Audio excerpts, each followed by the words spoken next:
Hey, this is Dizzy Reed from Guns N' Roses, and you're watching GNR Central. Yeah!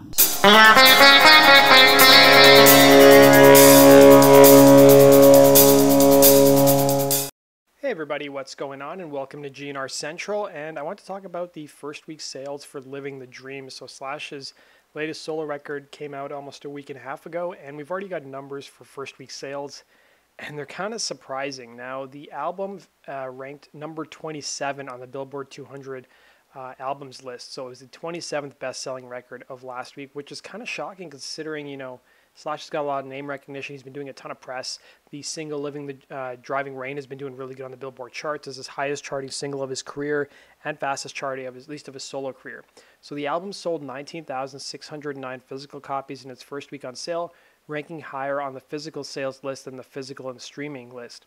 He also finished behind a number of other musicians who sold a lot more records than him, most of which, of course, are pop artists, including Josh Groban, Brockhampton, who I have no idea who that is, Eminem, Drake, Travis Scott, Post Malone, and many others.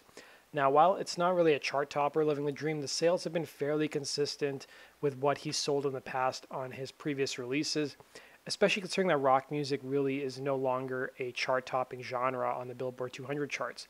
So Slash's 2014 album, World on Fire, sold between 25,000 and 28,000 copies in its first week of release, at least according to Blabbermouth. The estimate was based on one-day sale reports compiled after the record arrived in stores on September 16th via Slash's own label, Dickade, which is distributed through Roadrunner Records. And World on Fire was the second album, of course, to feature Miles Kennedy and the Conspirators. Apocalyptic Love sold around 38,000 copies in its first week of release, which landed at number 4 on the Billboard 200 charts list. And then Slash's 2010 album, which featured all the different singers, ranked 3rd on the Billboard 200 charts and sold around 60,000 copies in its first week of release. Now, it's also important to note that as time has gone on, fewer and fewer people are buying music. A lot of people choose to listen to their music over Spotify and other streaming services, and rock music seems like it's getting less popular with age. Now, I'm kind of surprised with the Guns N' Roses reunion. I thought that Slash would have gotten a lot more eyeballs and a lot more people interested in listening to his new record, but it doesn't seem to be the case here. Now, Slash's other bandmate, or his former bandmate, Matt Sorum, played on Billy Gibbons of ZZ Top's new record, The Big Bad Blues. Both albums came out on the same day, and The Big Bad Blues did pretty poorly. It was the 73rd most bought record of last week.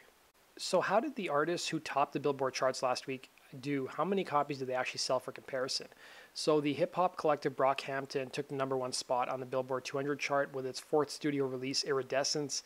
They sold an equivalent of about 101,000 album units. So of that, 79,000 were in album sales.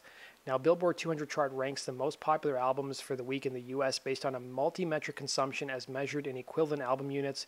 So units are comprised of traditional album sales, track equivalent albums, and streaming equivalent albums as well. So the new October 6th dated chart, where Iridescence debuted at number 1, was posted on Billboard's website this past Tuesday.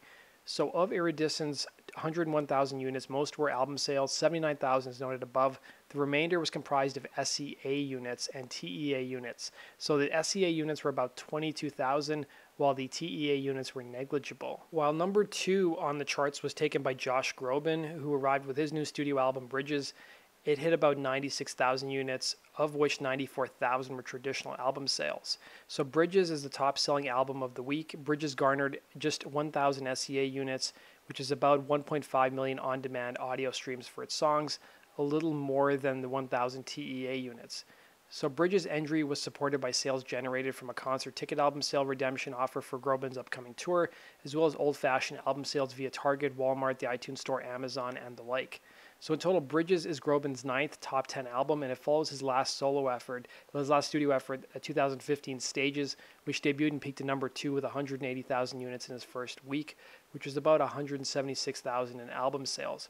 So Eminem's former number 1 album, Kamikaze, dipped 2 to 3 spots in its 4th week on the Billboard 200 list. It basically sold 65,000 units this past week, down 27% from the past week. Drake's Scorpion held steady at number 4 with 63,000 units sold, while Travis Scott's Astroworld stayed steady at number 5 with 57,000 units sold. So this really shows you how popular rock and roll music is, which is it's not very popular at all.